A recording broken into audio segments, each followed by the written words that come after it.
So that's one of my constant reminders to myself in business is that I want to build businesses, several that sustain the real estate that they occupy, right? Yeah. So if you can build a business that makes money, pays you, is profitable, and can sustain the real estate that it's sitting in, then you've built a juggernaut. I think maybe that's the second kind of lesson to take from this is if you're in, you need to be all in. That's right. And sometimes that means taking risks that you might not should take. I also bet if you're watching this, you're not using your art history major. Chances are, if you're watching this, you're not using your major at all. Period. Right? Yeah, that's probably the case. Yeah.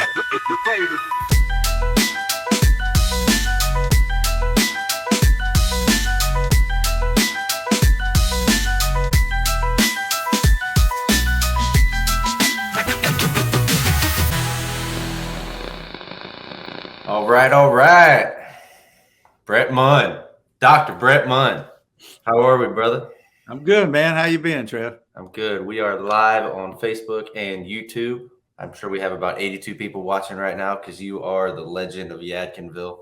Yeah, that would wrap up the population of Yadkinville, 82.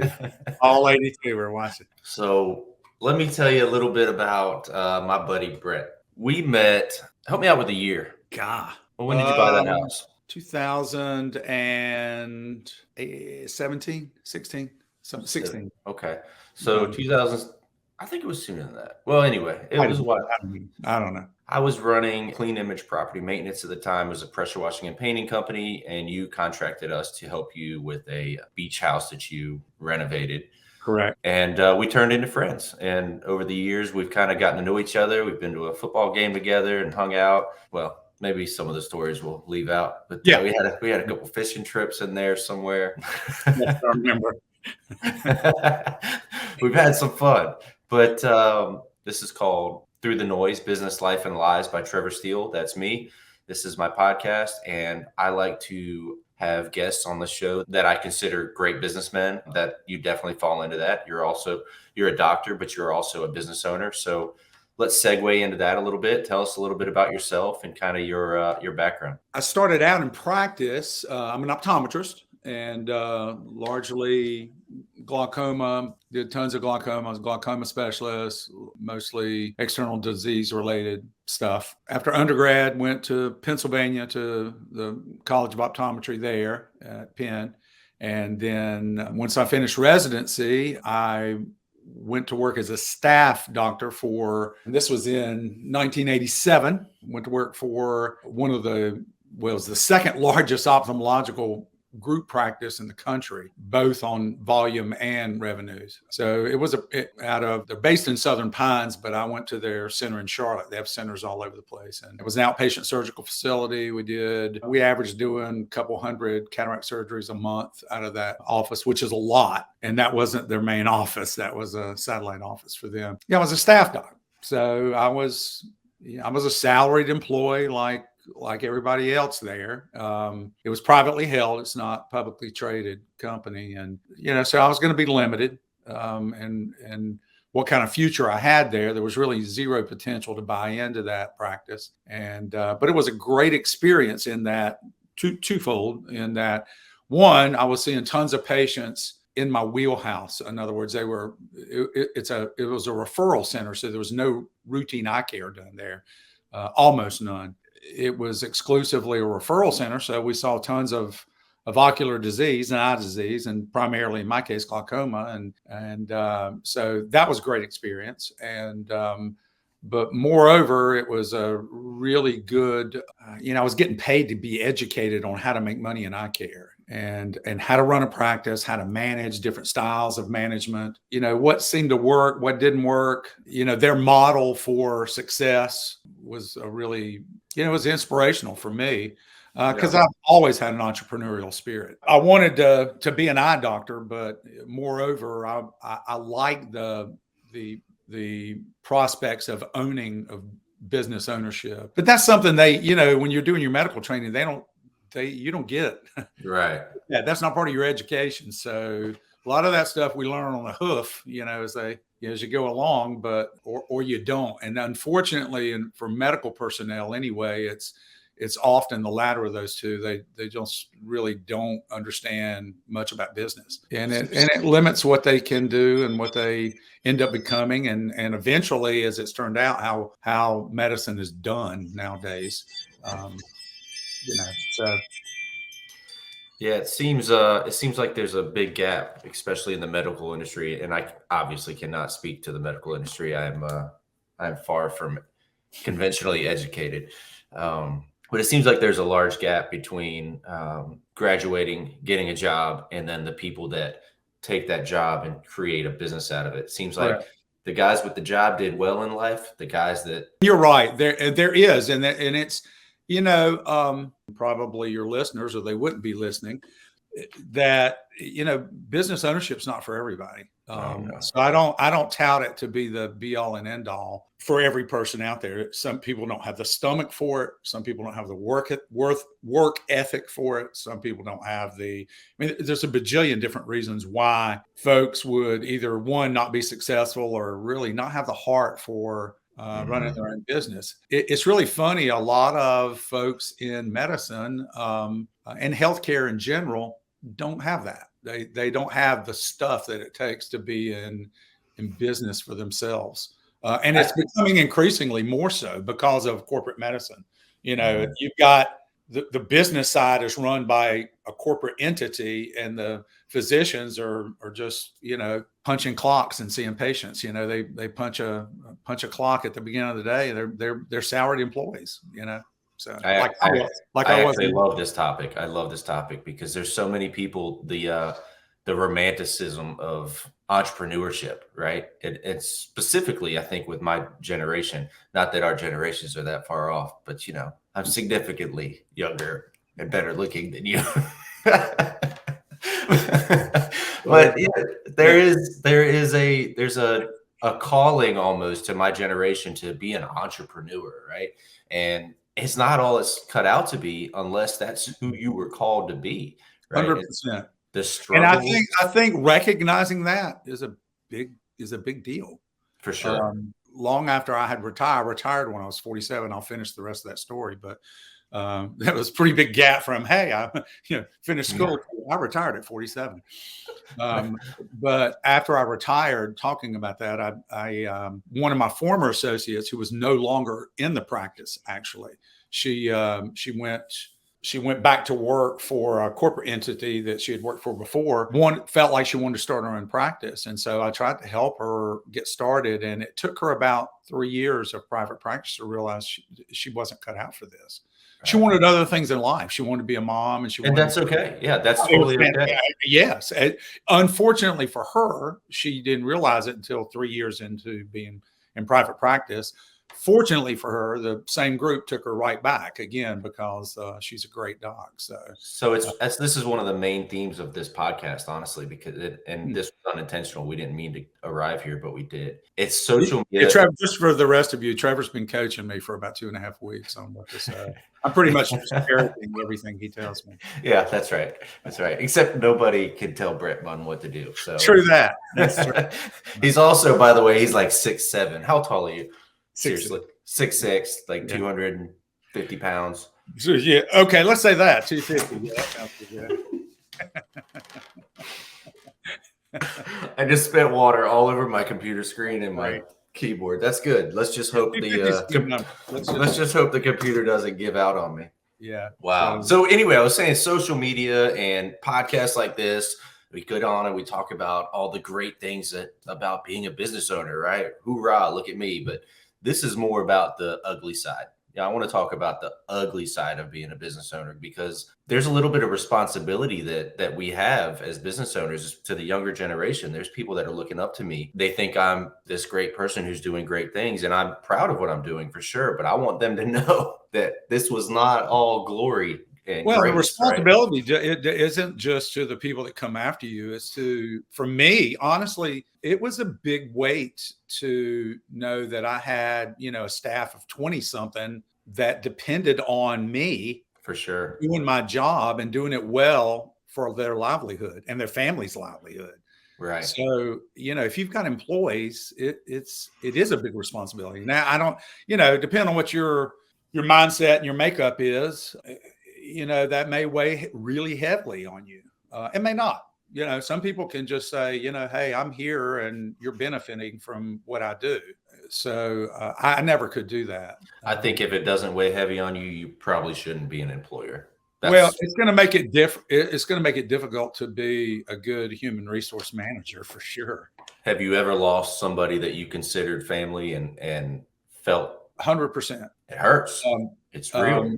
Doctors, both doctors and paramedical staff and office staff. Fortunately, we didn't have a ton of turnover though in 25 years of practice. Well, that's a testament to your management style. For sure. I think some of it, I would like to think so, that some of it is that. Probably the demographics of it were we were out in a rural area, and which is the whole big fish in a small pond thing. I mean, at Yadkinville, the place that after I left the corporate center that I was at, I bought a private practice in Yadkinville, North Carolina, which is in the foothills of North Carolina, just west of Winston-Salem. So there's the job market around where I practiced was pretty sparse.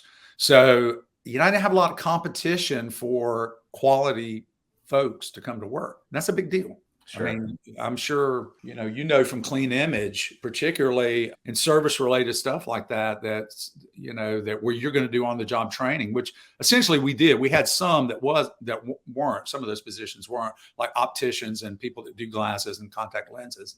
But, a lot of the human resource stuff that we had, we did on job training. I mean, we had to. Of course, I wanted to anyway because I wanted to do it right. I wanted to do it my way. So. Yeah, sure. Well, that's part of the entrepreneurial spirit. I mean, I don't know if I said that right, but you know what I was trying to say.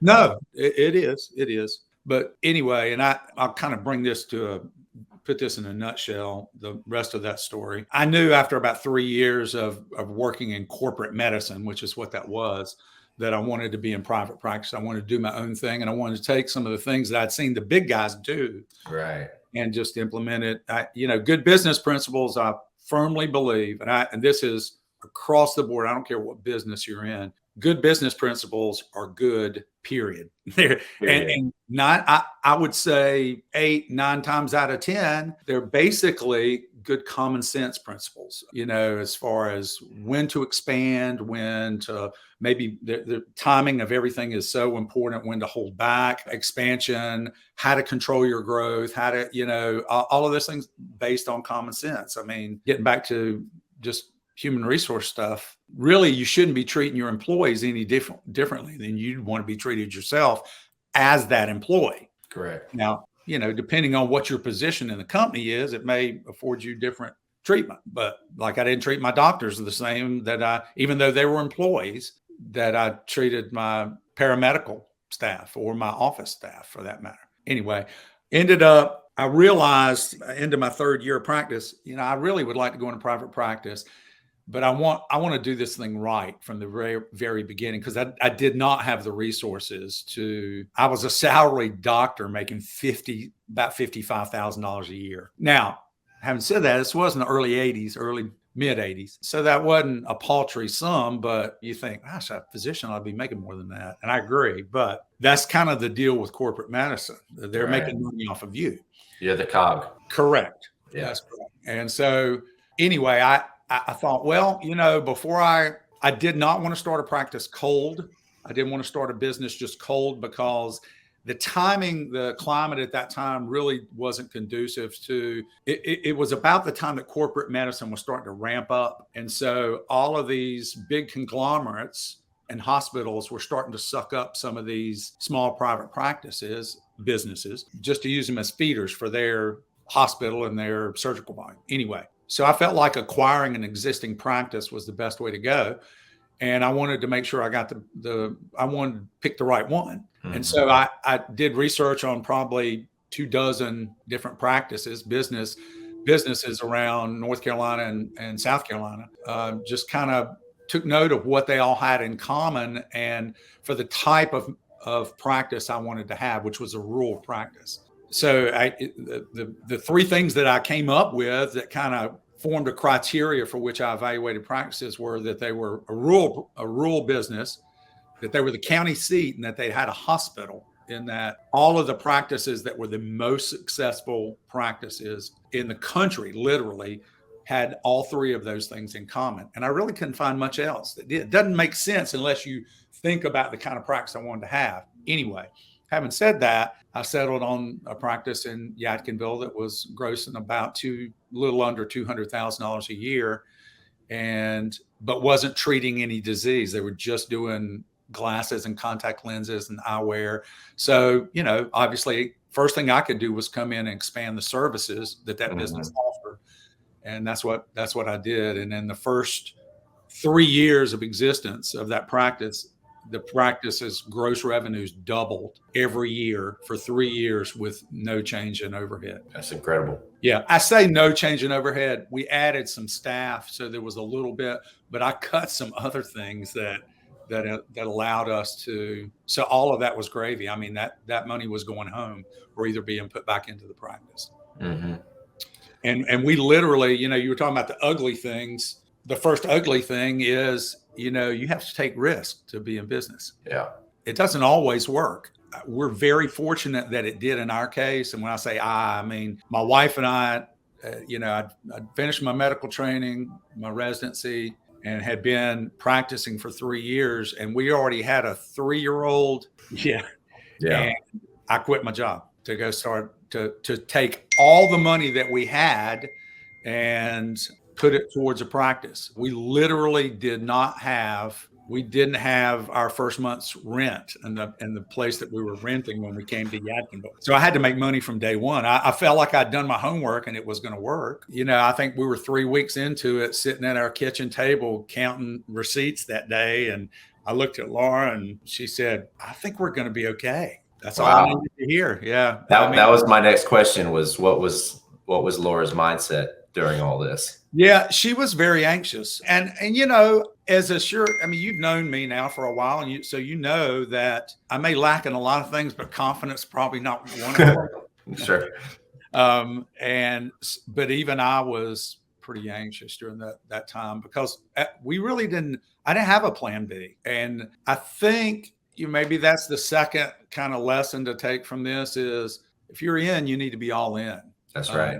And sometimes that means taking risks that you might not should take. I would only say that on the front end of a career. I would never say that at the back end because it's not wise. But I think on the front end, you may not have a choice, and we didn't. I mean, for me to get into a private practice, and I felt like this was the place for us, I had to take those risks. Right. So, I think that's a pretty natural response to a true entrepreneur. Whatever it takes, this is what I've decided I'm going to do, and I'm going to do it. I'm going to see it through. I love that. I absolutely love that. Yeah. In the years that I was actually in practice, and once I realized I was the limiting factor in the big cog of progress, I was seeing literally, I was seeing anywhere from 35 to 40 patients a day, which in eye care that's freaking cranking it out. And I'm not, you can probably, and maybe listeners can tell, I'm not one to just breeze in, breeze out. So I did not like that I was having to hustle to get through patient care as much as I was. So I started hiring. I hired my first associate. And we went on probably over the years to have maybe close to 8 or 10 associates over the years. And at any given time, I would have, there would be 5 or 6 docs in the practice, and I eventually opened another office following the same criteria because I felt like I was that confident that criteria, that my business plan worked for what we did, which was, it was rural, it was a county seat, and it had a hospital. And you sustained the real estate as well, right? I did. And that's the other part of it. I will say it has turned out to be probably just as lucrative as the practice was. I believe because it started me in kind of my journey of owning commercial properties, some residential properties. In retirement, I've probably stepped it up a little bit more. So we have probably, let's see, commercial properties that we keep leased. I met a prospective client, tenant this morning to fill the only vacancy I've got in any of my facilities. Yeah. Which is true. And they're all paid for. Yeah, that's incredible. So that's one of my constant reminders to myself in business is that I want to build businesses, several, that sustain the real estate that they occupy, right? Yeah. So if you can build a business that makes money, pays you, is profitable, and can sustain the real estate that it's sitting in, then you've built a juggernaut. You do that 4, 5, 6 times, and that's real wealth.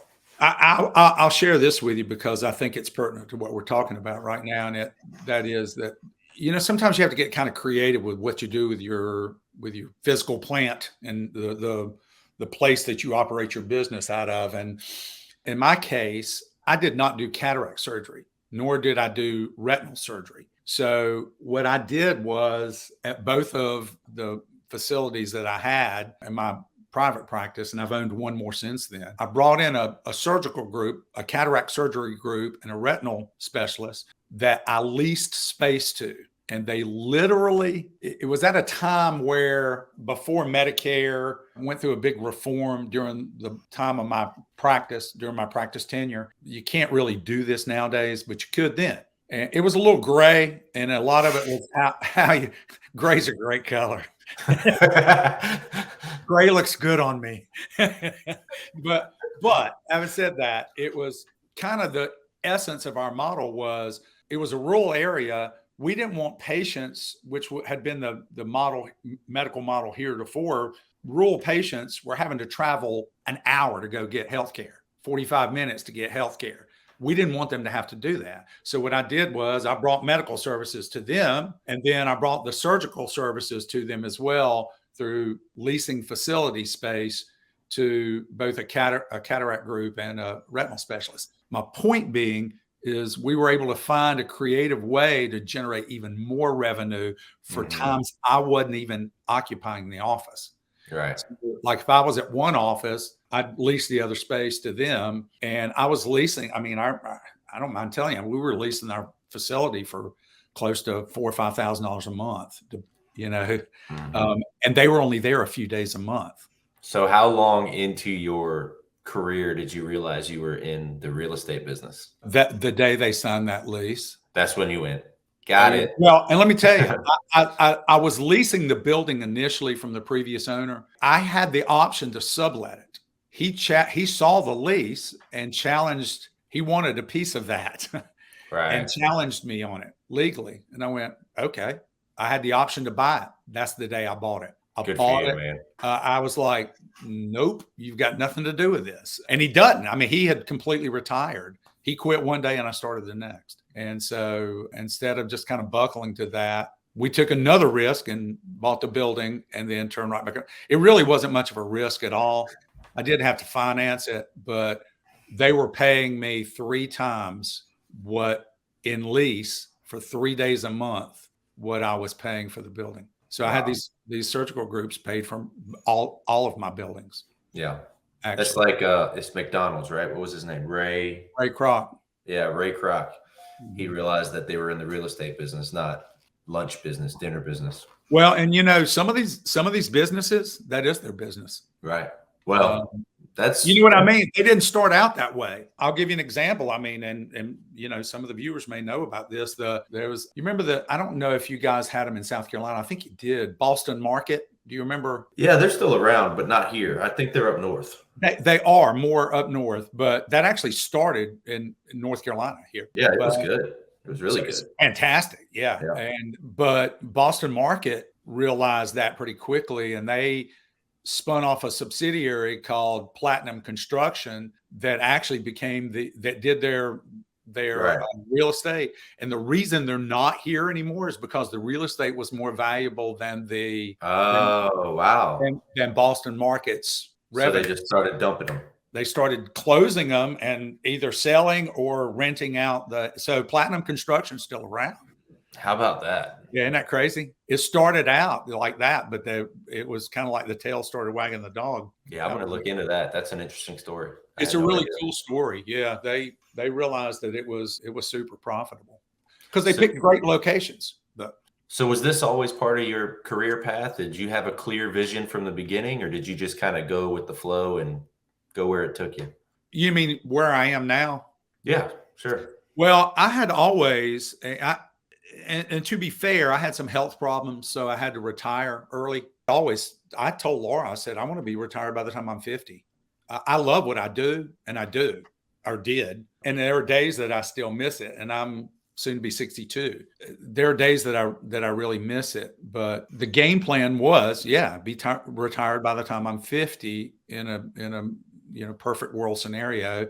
How it came to pass is a little bit off the beaten trail because as it turned out, the health problems that I had really were the determining factor for when that happened, which is why I retired at 47 and not 50 or 55 or whatever. I would have preferred to practice longer than I did, but which, is kind of brings us to another point that if you're going to be an entrepreneur, you need to make sure that you've got some kind of exit strategy planned, or at least in pencil. And you need to make sure, and I have no vested interest I don't deal with insurance at all, other than being the recipient and the payee of premiums for years, or payor of premiums for years.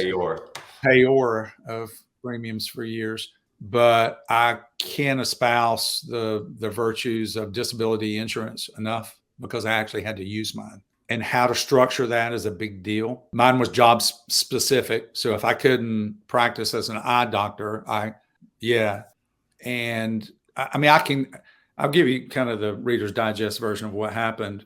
Here I am with these huge practices by anybody's standards for optometric practices. I mean, we were doing right at $4 million annual revenues. And in our business, everybody's ratios are different, but in eye care, it's kind of the standard saying is a third, a third, a third. And it is for a lot of businesses, I think, but your gross revenues are one number and you spend a third on your overhead. In other words, like rent and that kind of stuff and materials, and then third on staffing. And then hopefully you're able to take home a third. Because of the way we structured things, we were probably we were bringing home 43%. That's incredible. Of what we did. And we kept it lean and mean, but no disability plan is going to replace that kind of income. So my insurance agent, once I got diagnosed, I initially was diagnosed with ALS, which is Lou Gehrig's disease, turned out not to be, thank God. But I went around for a while really believing I was going to be dead in 5 years. And it got to the point where I wasn't completely non-ambulatory, but I would go from the bed to the lounge chair to that's all I could manage. I couldn't talk. I was having trouble swallowing. You can't tell by looking now, but I've made up for lost time. And, but it turned out to be a condition that's called myasthenia gravis, which is it's a neuromuscular disease. And I've still got it, but it's treatable. And that's the major difference between it and ALS. And ALS, right? Yeah, I think I told you this. I lost my aunt to ALS, and it was bad. It's one of my best friends. We just buried a few months ago from it, and it's a brutal way. It's a brutal ending to a life. But my point is, people's tendency in their work careers to load up on life insurance because they think, hey, I want my wife, my kids taken care of and all that. And you do, you need that. That's what I've done. Yeah. But if you look at the numbers statistically, it's staggering how much more apt you are to use the likelihood of you needing disability insurance over life insurance. So in other words, the chances that Trevor Steele dies is during the course of your work life is much less than you needing to cash in on disability. I'm going to look into this for sure. It's a big deal. It made it such that I was able to transition my practice. Two of my associates that worked for me, I was able to transition the practices to them on my time scale. It was the difference in my practices being a fire sale. In other words, Right. where, hey, I was the commodity and I ain't going to be there anymore. It was the difference in me being able to retire on my terms, even given the fact that at the time I still had a really crappy diagnosis.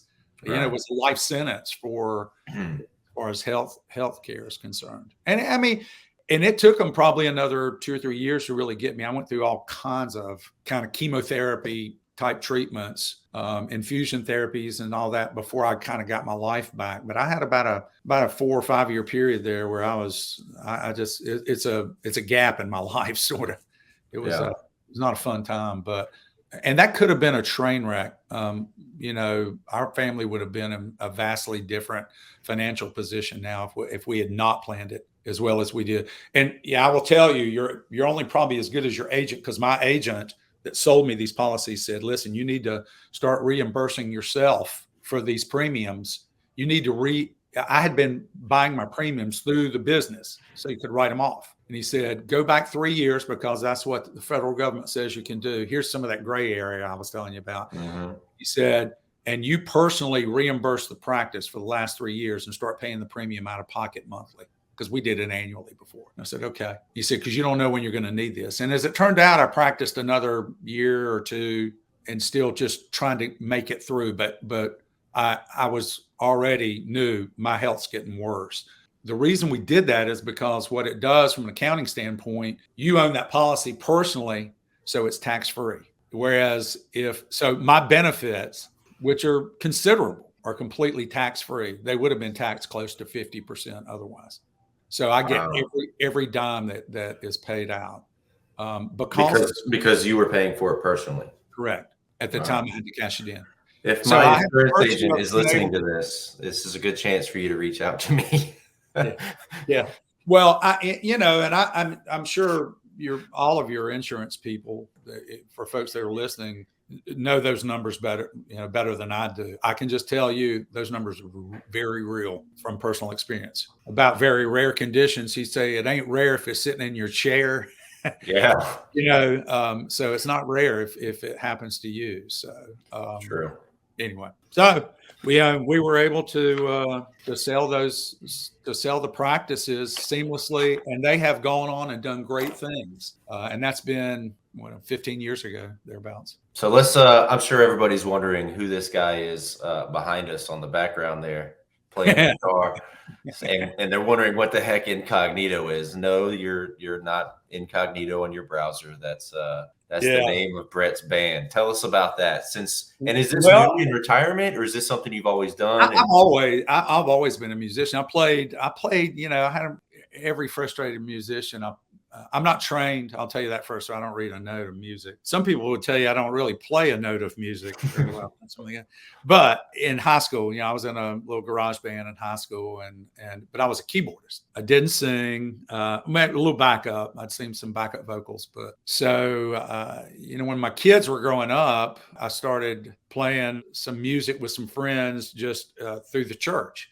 And Laura, my wife, said, she said, we need some people to help lead with worship. You need to consider doing that. And we really need people to play guitar. So she bought me a guitar, and I, about 2 weeks later, played it in church. Not very well, but I played it in church. That's how hard up they were for a guitarist, I guess. Like, oh, you owned one for 2 weeks. Come on. And so that's kind of how I forayed into playing guitar and play harmonica and still play keyboards. But once I retired and got my health back, eventually it freed me up and I answered a Craigslist ad. Had never been on Craigslist in my life. I just didn't have time for such stuff. Somebody had told me, there are always people looking for musicians on Craigslist. I went, okay. So the first ad I came across, I love blues and R&B. And the first ad that I came across said, looking for a front man for a recently formed R&B and blues band. If you can play guitar, that'd be great. If you could play keyboard, it would be even better. And if you could play harmonica, which I do, it would be fantastic. And that's awesome. I went, well, hellfire, that's me, So I answered the ad, and literally that was whatever, close to 16 years ago now, 15, 16 years ago. It's the same guys still playing together. That's awesome, man. We, stayed in the basement, worked out a couple sets of music, been playing ever since. The name of the full band is Big Daddy Mojo, if any of you want to check it out on Facebook. And then incognito, this background is, and you can see I've got my stink face on. It's a stank face there. Can you make that face real quick? I can. Incognito's a duo that my lead guitarist and I play in. Gotcha. We do like wineries and microbrews and places like that. A little more chill. So maybe you can't tell if you're watching this. Brett seems like he's all business. Brett is not all business. Brett is probably the funniest guy I've ever known. Every room he's in, he's dominating that room. He could walk into a room of 400 people and the room is going to turn their heads and watch this guy because but they give me a microphone to help with that. Yeah. Hey, I don't think you need a microphone though. I think it just kind of happens naturally. But yeah. So what's next? What's next in life, huh? Except for Carolina Panthers games, especially since we got a new quarterback every Sunday in the fall and through winter. Let's go. And our newly updated roster. Yeah, so I get Trevor to go to some games with me. You need to pick out some for next year, by the way. Some. Did y'all hear that? All of them. I can't take it all. So I'm thinking some is like 3 or 4. I'm writing it down.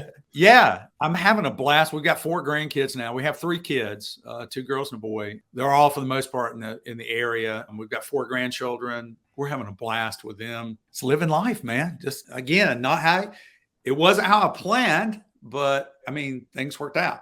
Cool, man. Yeah. So along the way, there's a lot more bad stuff. You said, where are the hard parts, the rocky parts, the bumps in the road? There are always going to be those, man. I will say this, and then we'll quit talking about business. We can talk about some other stuff. For people that are thinking about being entrepreneurs or that are already in business for yourselves or with others, which is like a marriage. I know they've told you that, and it's worse than a marriage because you don't love it. Way worse.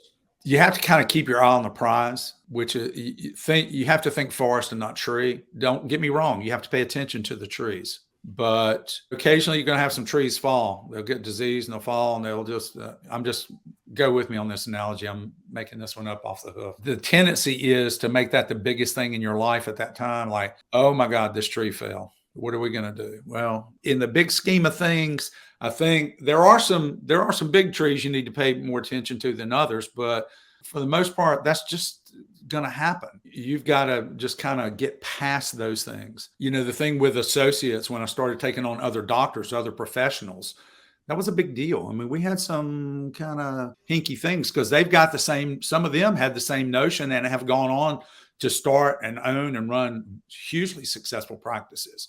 And what's really cool is that I've been able to watch some of them do that using some of the same principles that they learned watching me do it, just like I did. Along the way, I would say you had asked me if I had any regrets, like would I've done some things different? Yeah, of course, differently than I did. Sure. And I would say probably on the personal thing is, you got to take care of business and they're going to be long hours and but you can't do it by forsaking your family. And there were times like that I wish I had been. I'm very close with my kids and we have great relationships and they're all functioning adults, which is really, I didn't screw up. Nobody's ever going to look back on their career and say, you know what, I wish I had spent less time with my kids. Yeah. You're never going to hear that. My kids also knew, hey, there are emergencies. Dad's got to go take care of somebody, pull metal out of somebody's eye or do, whatever it was at that time. Those are the sacrifices. That's the hard part. Yeah, that's definitely something I struggle with. You're in the throes of it right now. I'm in the throes. I'm in the trenches. Yeah, me and my wife both are in the trenches. We have 3 kids, as you know. So what I'm trying to do, and I don't know if I'm being successful with it, is I try to be extremely intentional with the time I have. So for instance, I don't spend a lot of one-on-one time with my son, but when we do, we're going fishing. We're going to kickboxing together twice a week. Yeah. I might stay at the office longer, but as soon as I get home, I say, all right, buddy, let's go. Let's get in the truck. We're going to kickboxing. I hope that I'm doing enough. But He'll remember that. I mean, it's definitely a fear. mine do. Mine was always, and I played basketball in college, so basketball has always been a passion. Yeah, we didn't even talk about that. That's kind of Yeah. a big deal to get a full ride to college to play basketball as a Yeah, white boy. when you're big and can shoot a basketball, and that's pretty much all I could do. So kind of a brief synopsis of my skill set was shoot every time you touch it and play no defense. So and that's what worked for me. Okay. But yeah, I did. I was able to pay for my education, even all those years of education, and come out of with very, very little debt, none in undergrad, and almost not a lot. Well, it was a lot. I guess maybe it was a lot. It was about $10,000, but still, it's not insignificant. And it was a bigger deal in the 80s, when you get done. Anyway, yeah, that's a big deal, because I think if you're going to invest in your education, invest in something that is going to pay off doing, because God love a art history major, but I don't know what you're going to do with that. And if I've offended anybody of the 8 people listening that happen to be art history majors, I apologize for Trevor on Trevor's behalf. I also bet if you're watching this, you're not using your art history major. Chances are, if you're watching this, you're not using your major at all. Right? Yeah, that's probably the case. Yeah, and you're probably in debt trying to cover that cost. We had this conversation on the phone a couple of days ago. You know how I feel about college careers as it pertains to my life. College was not something that was on the table for me, for a number of reasons. I'm not going to go into that, but it just wasn't. I was never going to succeed in school. I was never going to be the person that society calls you to be. But it turns out I have the perfect pieces to be an entrepreneur. Of course, I had to go through hell to get here. That's the ugly side of it. But I've got it. I feel like I'm finally at a place in my life where I can put the pieces together and watch it build. So I'm pretty excited. And I was kind of the other end of that spectrum, though. I never didn't think I wasn't going to college, because school for the most part came pretty easy to me. And so I just never really thought, hey, what am I going to do if I don't go to college? Because I'm going to go to college. And of course, basketball was just a conduit for me to be able to do that. But I did tell all 3 of my kids, listen, we'll pay for you to go to any state school you want to. And North Carolina has fantastic, maybe the best public state education system in the country. Literally, I'm not joking. South Carolina, I don't know what happened there, but I don't know. I think there were many in South Carolina just had to trade their teeth for education. I can't remember. But anyway, and the other 8 people turned their computers off, didn't they? Yeah, it's like I call North Carolina the wrong Carolina.